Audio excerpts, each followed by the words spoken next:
गया है।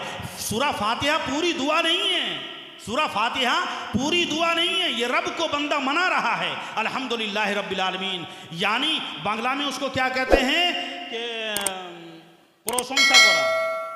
प्रशंसा करा, ठीक है कि नहीं, यानी उसी की तारीफ किया जाए। जितनी तारीफ करते करते करते करते फिर भी वो मोम पिघल जाएगा, बिल्कुल वो गुनहगार बंदा जाता है और क्या कहते हैं अल्हम्दुलिल्लाह रब्बिल आलमीन अर्रहमानिर रहीम मालिकी यौमिद्दीन इय्याका नअबुदु व इय्याका नस्तईन। ऐ अल्लाह हम तेरी ही इबादत करते हैं, तुझसे ही मदद चाहते हैं। इहदिनस सिरातल मुस्तकीम। दुआ चालू हो गया, अब दुआ चालू हो गया।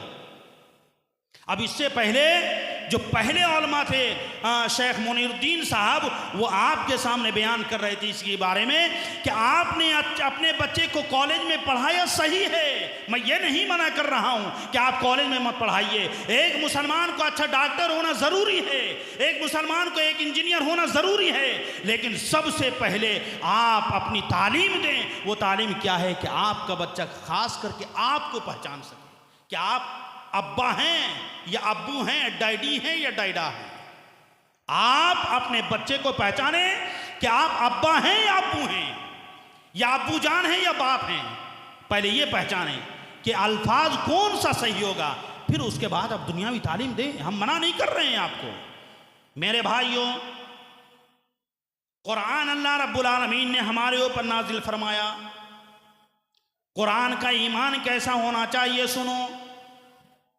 अब्दुल्ला जुलबजातैन का वाक़या सुन लो मेरे भाइयों, बड़ा दर्दनाक वाक़या है। अब्दुल उज़्ज़ा का नाम अब्दुल्ला जुलबजातैन हो गया। वो कैसे हो गया कि अब्दुल उज़्ज़ा अबू जहल उसके चचा का बकरी चरा रहा था और वो बकरियां चराने के लिए जंगल में जाया करता था। सहाबा इकराम जंगल में कुरान पढ़ते थे, जैसा आज जंगल में जाकर मोबाइल में चलाते हैं, वो क्या इधर मारो उधर जाओ, ये होता है ना, ये चलाते थे। और अभी के बच्चे गाना गाते हैं उसको, लेकिन उस वक्त सहाबा इकराम क्या करते थे, कुरान पढ़ते थे। वो बकरियां चराने के लिए ले जाते थे जंगल में, पहाड़ी इलाका है, और वहां जाकर के कुरान की तिलावत करते थे।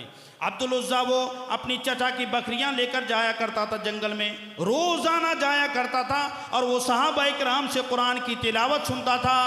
वो कुरान की तिलावत रोजाना सुनते सुनते उसके दिन की दुनिया ही बदल गई। एक दिन आया, आकर के उसके चचा को कहते हैं, चचा जान मुझे मदीना जाना है। उस वक्त अबू जहल ने कहा, क्या वजह है, तुम मदीने कैसे जाओगे? कहा कि देखो मैं इसलिए मदीने जाऊंगा कि वहाँ मुझे मोहम्मदुर रसूलुल्लाह सल्लल्लाहु अलैहि वसल्लम से मुलाकात करनी है। किससे?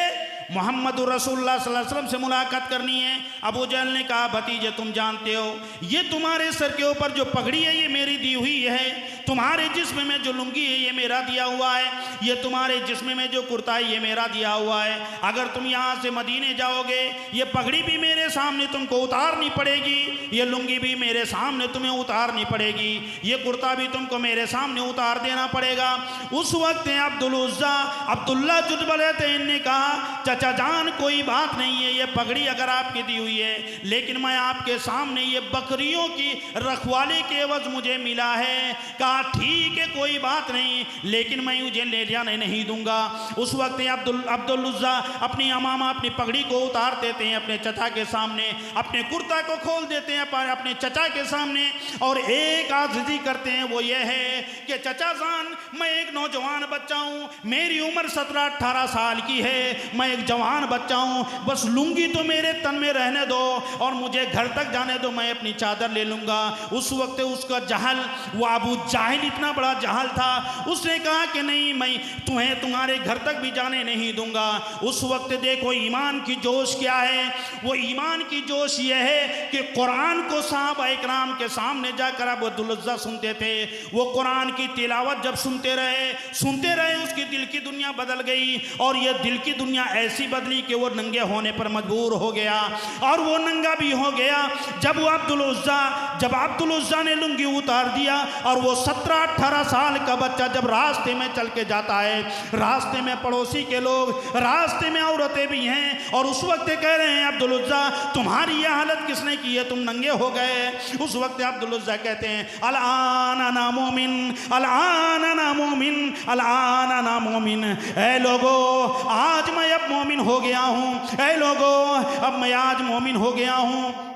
अब्दुल उज़्ज़ा घर चले जाते हैं। घर जाने के बाद उसकी अम्मी दरवाजे पर दस्तक देते हैं। दस्तक देने के बाद उसकी अम्मी दरवाज़ा खोलती है और वो नौजवान बच्चे को जब नंगे देखती है, बरहाना देखती है, उस वक्त कहती है, ऐ मेरे बेटे तुम्हारी ये हालत किसने की है? उस वक्त उस अब्दुल उज़्ज़ा ने कहा, ऐ मेरी अम्मी जान, तेरे भतीजे ने की है, तेरे देवर ने की है, मेरे चचा जान ने की है। उस वक्त अम्मी ने कहा, क्यों? अब अब्दुल उज़्ज़ा कहते हैं, ऐ मेरी अम्मी जान, इसलिए किए कि मुझे मुहम्मदुर रसूलुल्लाह सल्लल्लाहु अलैहि वसल्लम से मिलने मदीना जाना है। अम्मी भी घर से निकाल देती है, कहती है, मेरे बेटे तुम्हारी यहाँ जायदाद में कोई हिस्सा नहीं है, तुम्हारे माँ बाप की जायदाद में तुमको कोई हिस्सा नहीं है। अब्दुल उज़्ज़ा कहते हैं, ऐ मेरी अम्मी जान, मैं तो यहाँ माँ बाप की जायदाद लेने नहीं आया। मेरी एक अपील है, मेरी एक गुजारिश है कि अम्मी जान, मेरे लिए एक कपड़ा दे दे, मैं अपने शर्मगाह छुपा करके मैं मदीने का सफ़र करूं। उस वक्त उसकी अम्मी घर से चादर निकाल देती है और उसको दो टुकड़े कर देते हैं। एक तो जिसमें मर बांध लेते हैं और एक ओढ़ लेते हैं। ओढ़ लेने के बाद कहते हैं, अम्मी जान मैं चला गया। ऐ मेरे भाइयों, मक्के से मदीने का सफ़र 450 किलोमीटर है। 450 किलोमीटर 450 किलोमीटर है मक्का से मदीना।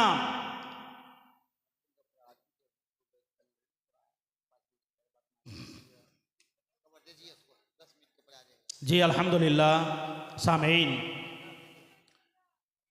शेख अब्दुल गफ़्फ़ार साहब हाज़िर हो चुके हैं और उनका जो वक्त है इंशाअल्लाह बेइज़्निल्लाह वो वक्त पर आ जाएंगे। 5-10 मिनट 15 मिनट के अंदर वो फ्रेश होकर आपके सामने आएंगे। इंशाअल्लाह अपने मुआहिज़े हसनात आपके सामने पेश करेंगे।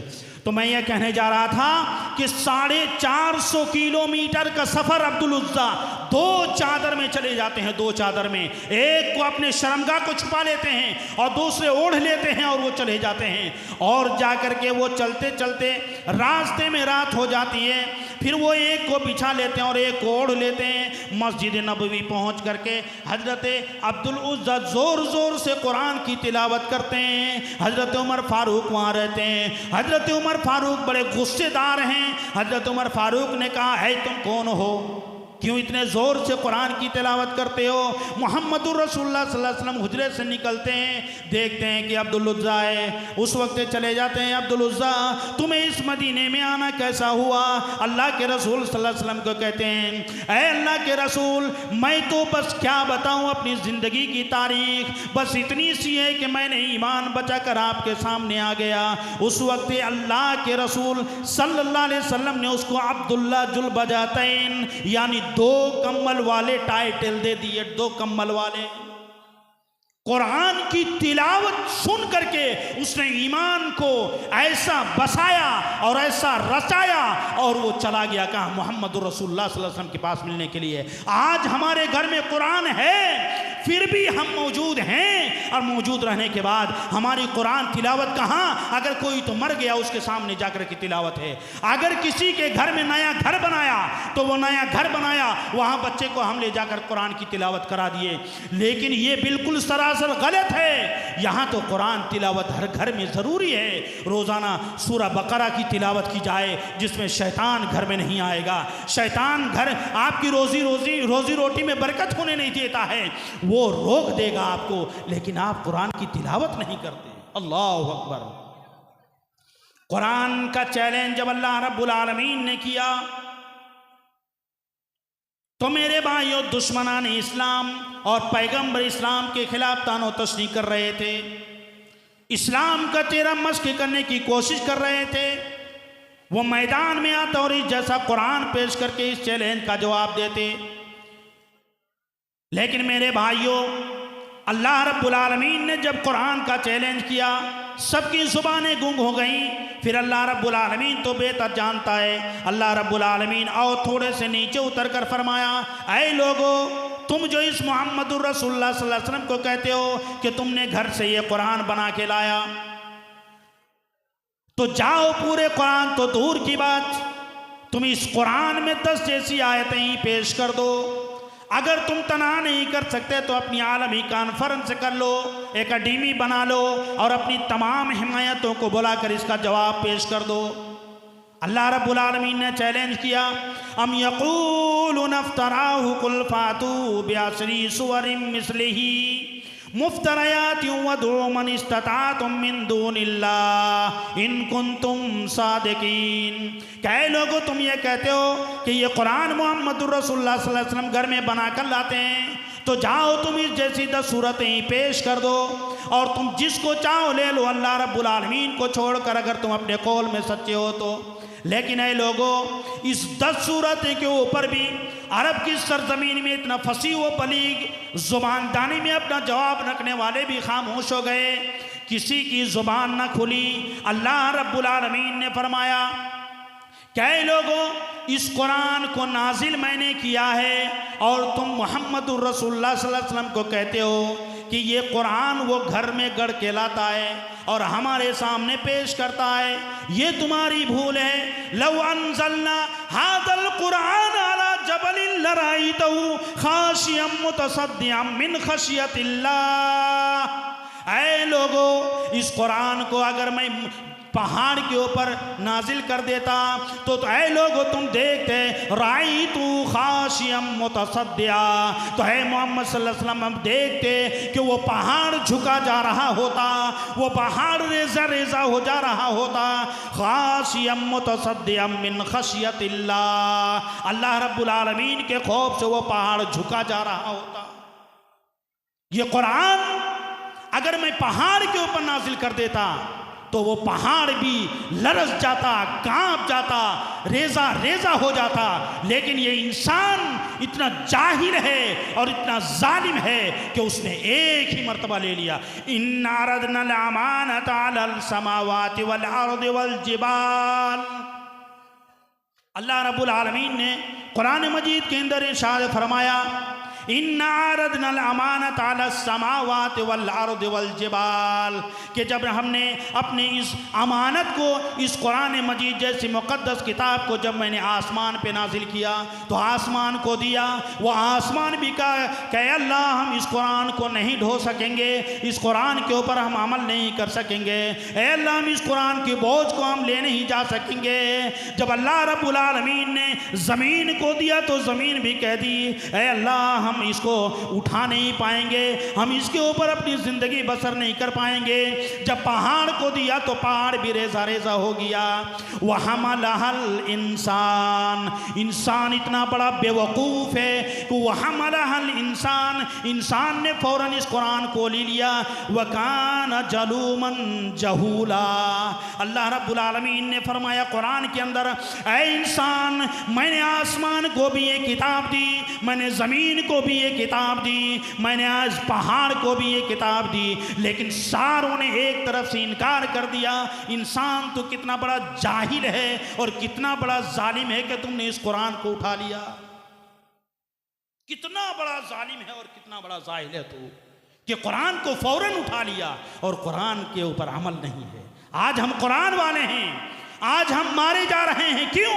ज़ुरिबत अलैहिम ज़िल्लतु वल मस्कना, इसलिए है कि हमारा अमल कुरान के ऊपर नहीं है। हज़रत उमर रज़ियल्लाहु ताला अन्हु कहते थे कि आज हम बाइज्जत अगर हैं तो कुरान को लेकर, अगर बेइज्जत हम थे तो कुरान को छोड़कर। मेरे भाइयों, ये कुरान जैसी मुक़द्दस किताब हमारे ऊपर है और हमने कुरान को भुला बैठा, कुरान को ताकों में सजा दिया है और कुरान वाले हो गए हैं। मेरे भाइयों, ईमान हमारे पास आया है, हम लाए नहीं।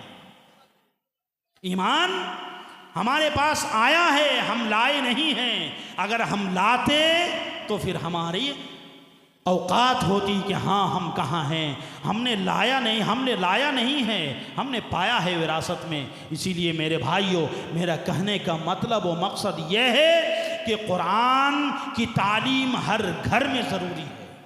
कुरान की तालीम हर घर में ज़रूरी है। अपने बच्चे को कुरान की तालीम दें, अपने बच्चे को कुरान सिखाएं। आप कुरान पढ़ना सीखें। अगर आपको पढ़ना नहीं आता है तो आप अपने बच्चे को पढ़ाएं। और कुरान एक ऐसी मुक़द्दस किताब है कि आप कुरान के सामने बैठे रहेंगे, कुरान अगर कोई तिलावत कर रहा हो आप सुनेंगे तो आपको सवाब मिल जाएगा। अल्लाहु अकबर। आप अपने बच्चे को कुरान की तालीम दें, आपका बच्चा कुरान तिलावत करेगा, आपका बच्चा कुरान तिलावत करेगा, घर में आपकी रोजी रोटी में बरकत होगी, आप इधर उधर परेशान नहीं होंगे, आपके घर में शैतान घुस नहीं सकेगा, आ नहीं सकेगा। कुरान ने हमने सब कुछ दिया, रब्बुल आलमीन को हम बुलाएंगे तो क्या, हम कहते हैं कि अल्लाह रहमान रहीम, लेकिन कुरान के अंदर आप कुरान एक तरफ से पढ़ता जाएंगे, आपको जितनी दुआएं मिलेंगी हर दुआ में रब्बना आतिना फिद दुनिया, रब्बना ज़लमना अनफुसना, रब्बना हब लना अज़वाजना, रब्बना ला तुज़िग़ क़ुलूबना, यानी रब कहने से अल्लाह रब्बुल आलमीन बहुत ज़्यादा खुश होता है। आपको ये तालीम कहाँ मिलेगी? आपको ये तालीम कहाँ मिलेगी? आपको ये तालीम यही मदरसों से मिलेगी, यही मदरसों से मिलेगी आपको तालीम, और कहीं से आपको तालीम नहीं मिल सकती है। आप अगर बड़े को बड़े समझेंगे, आप कुरान की तालीम अपने बच्चे को दें। अगर आप इस दुनिया में कुरान की तालीम नहीं दी अपने औलाद को, तो आप हरगिज शौक़ ना रखें, हरगिज ख्वाहिश ना रखें, हरगिज आशा ना रखें कि हम मर जाने के बाद हमारे बेटा हमारे लिए कुछ करेगा। कुछ नहीं कर सकता, कुछ नहीं कर सकता हमारा। अल्लाहु अकबर। अल्लाह रब्बुल आलमीन ने फरमाया, इन कुंतुम फी रैबिम मिम्मा नज़्ज़लना अला अब्दिना फातू बिसूरतिम मिन मिथली वदऊ शुहदाकुम मिन दूनिल्लाहि इन कुंतुम सादिकीन। अल्लाह रब्बुल आलमीन ने फिर चैलेंज किया। पूरी कुरान तो दूर की बात, 10 सूरतें तो दूर की बात, एक ही सूरत पेश कर दो, एक सूरत कुरान की एक सूरत पेश कर दो, और वो भी उलमा जानते हैं कि यहाँ नकेरा इस्तेमाल हुआ है, बिसूरतिम मिन मिथलिही वदऊ शुहदाकुम मिन दूनिल्लाहि इन कुंतुम सादिकीन। नकेरा इस्तेमाल हुआ, नकेरा। एक ही सूरत पेश कर दो, और सूरह बकरा और सूरह आल इमरान और सूरह काफ, सूरह मुल्क जैसी बड़ी सूरत नहीं, एक सूरत छोटी, सूरह कौसर जैसी। सूरह कौसर के बारे में अल्लाह अकबर, हस्सान इब्न साबित रज़ियल्लाहु ताला अन्हु, अरब की सरजमीन में मुसाबिका हुआ करता था, मुनाजरा हुआ करता था कि जो अच्छी अरबी लिखेगा, जो अच्छी शेर लिखेगा, उसके रद्द करके उसका इनाम दिया जाएगा। हस्सान इब्न साबित रज़ियल्लाहु ताला अन्हु चले जाते हैं। जब अल्लाह के रसूल सल्लल्लाहु अलैहि वसल्लम को जादूगर कहा करते थे, जब अल्लाह के रसूल जनाब मोहम्मदुर रसूलुल्लाह सल्लल्लाहु अलैहि वसल्लम जब इस कुरान को पढ़कर लोगों के सामने पेश करते थे, तो वो जालिम और जाबिर कहते थे कि ये तो तुम्हारा घर से बनाया हुआ कलाम है, ये अल्लाह रब्बुल आलमीन का कलाम नहीं है। तो हस्सान इब्न साबित जाते हैं, जा करके काबा के दरवाजे में सूरह कौसर लिख करके रख देते हैं, इन्ना आतैनकल कौसर फसल्ली लिरब्बिका वन्हर इन्ना शानियका हुवल अबतर, और नीचे लिख देते हैं हस्सान इब्न साबित, और हस्सान इब्न साबित चले जाते हैं। शायर आ जाते हैं, सुबह उठकर देखते हैं कि ये काबे के दरवाजे पर ये 3 लाइन हैं, और तीनों पे रा पे ख़त्म हुआ, और तीनों की तमाम फिट बैठ रहा है माना। आखिर वजह क्या है? ये शेर तो 2 लाइन का होता है, 2-2 करके 4 होगा, लेकिन यहाँ 3 ही। वजह क्या है? उसने हस्सान इब्न साबित को बुलाया गया। उस वक्त कहा गया, ऐ हस्सान बताओ ये किसका कलाम है? उस वक्त हस्सान इब्न साबित कहते हैं कि तुम ही बताओ ये किसका कलाम है। उस वक्त काफी लोग कहते हैं, ऐ हस्सान हम लोगों को मालूम होता है कि ये किसी इंसान का कलाम नहीं है, ये किसी इंसान का कलाम नहीं हो सकता। उस वक्त हस्सान इब्न साबित कहते हैं कि हाँ ये किसी इंसान का कलाम नहीं है। ऐ लोगों सुन लो, तंज़ीलुम मिर रब्बिल आलमीन, ये अल्लाह रब्बुल आलमीन का नाजिल करदा की कलाम है, अल्लाह रब्बुल आलमीन का ये नाजिल करदा कलाम है। और उसने एक शायर था जो उस वक्त उसने कह दिया था कि हमें कुछ मोहलत लेना है, कुछ वक्त लेना है। उसने वक्त भी लिया, फिर भी ये नहीं लिख पाया, लेकिन वो आखिरी लाइन में लिख दिया था, हादा कलामुल बशर, ये कोई इंसान का कलाम नहीं हो सकता। किसी इंसान का कलाम नहीं हो सकता। इतनी मुकद्दस किताब आज हमारे घर में है, इतनी मुकद्दस किताबें हमारे ताकों में सजी हुई है, लेकिन किसी तबीयत में जोश नहीं हो रहा है, किसी रगे हमियत नहीं भड़क रही है कि हम कुरान को तिलावत करें। आज हम दुनिया और दुनिया और दुनिया हैं। कल क़यामत के दिन अल्लाह रब्बुल आलमीन कहता है, कह लोगो कल क़यामत के दिन तुम दुनिया के अंदर जितना अमाल लेके आओगे उतना ही अमाल यहाँ मिलेगा तुमको। कुरान में ऐलान करता है, अल-यौम तुजज़ा कुल्लु नफ्सिन बिमा कसबत लज़ुल्मुल यौम इन्नल्लाह सरीउल हिसाब। कह लोगो सुन लो है मेरे बंदे कि आज का दिन ऐसा है कि कोई किसी का ज़र्रा बराबर भी ज़्यादा और कमी नहीं किया जाएगा। आज का दिन तो बराबरी का दिन है। ऐ लोगों अभी भी सुधर जाओ। कल क़यामत के दिन न किसी के ख़ानदान काम आएंगे, न किसी के बेटा वहाँ काम आएगा, न किसी के ख़वीश अक़ारिब वहाँ काम आएंगे। अगर तुम्हें ज़िंदगी सुधारना है तो इस कुरान के पीछे लग जाओ। इहदिनस सिरातल मुस्तक़ीम, ये कुरान तुम्हें सीधा रास्ता दिखाएगा और ये कुरान ही तुम्हें हर चीज़ दिखाएगा जो दुनिया में कौन सी चीज़ अच्छी है और कौन सी बुरी है। कल क़यामत के दिन तुम्हें किस चीज़ में फ़ायदा होगा और किस चीज़ में नुकसान होगा, ये कुरान तुम्हें दिखाएगी। अल्लाह रब्बुल आलमीन ने फरमाया, कई लोगों दुनिया के अंदर तुम अगर नेक अमाल करोगे हम तुम्हारे लिए जन्नत को रखा है, ये मेरा वादा है। ऐ मेरे बंदे तुम अगर दुनिया के अंदर मेरी अहकामों को ठुकराओगे तो कल क़यामत के दिन तुम्हारा ये अमाल ज़ाय हो जाएगा और मैं तुमको जहन्नम में दूंगा, जहन्नम में मैं दूंगा। मेरे भाइयों, अल्लाह रब्बुल आलमीन ने हर किसी को, पूरी कायनात वाले को ये कुरान जैसी मुक़द्दस किताब दे दी जो हिदायत के लिए। मेरे भाइयों अभी भी होशियार हो जाएं, अभी भी वक्त है, चंद मिनट में अपनी ज़िंदगी को संवर लें। मेरे भाइयों मैं और क्या बताऊं आपके सामने।